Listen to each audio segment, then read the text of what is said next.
দুনাজার নামাজ গুন্ডা ইদাই গাদায় রান এবার মন্ত্রী এবার কেটা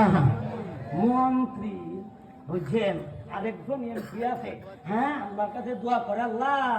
শেখ মুজিব আল্লাহ বালা একটা জাহান্নামা জায়গা দিও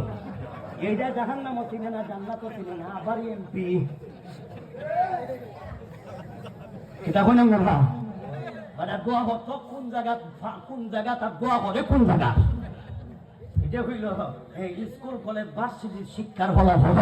তাইলে তুমি যে মাদ্রাসা থেকে দূরে তুমি যে মাদ্রাসার পড়া থেকে দূরে তাইলে তো এটা তো দুনিয়ার কথা কইলাম তাইলে তোমার শাস্তিটা তো বা কি রয়েছে তুমি কলেজও করলা ভালো কথা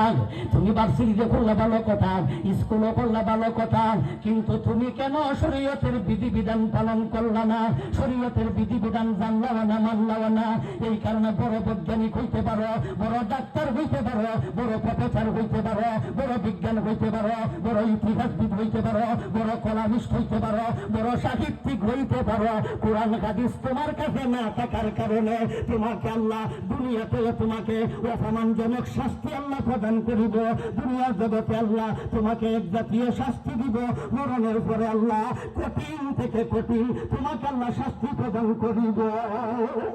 দুনিয়াতেও আল্লাহ শাস্তি দিবে মরণের পরেও শাস্তি দিবে অপরাধ আছে অপরাধ আছে কি অপরাধ জিকির থেকে মুখ ফিরেছে কোথা থেকে জিকির থেকে মুখ ফিরেছে এখন খালি জিকির কইব জিকিরের ব্যাখ্যা করে লিছে আর পরেই উঠে ওয়ামান আরাদান যিকিরি অর্থ হলো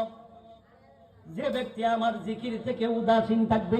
যেই ব্যক্তি আমার জিকির থেকে দূরে থাকবে যেই ব্যক্তি আমার জিকির থেকে মুখ ফেরাবে যেই ব্যক্তি আমার জিকির থেকে আপনার উদাসীন থাকবে দূরে থাকবে আমি আল্লাহ তাকে দুই জাতীয় শাস্তি দিব কয় জাতীয়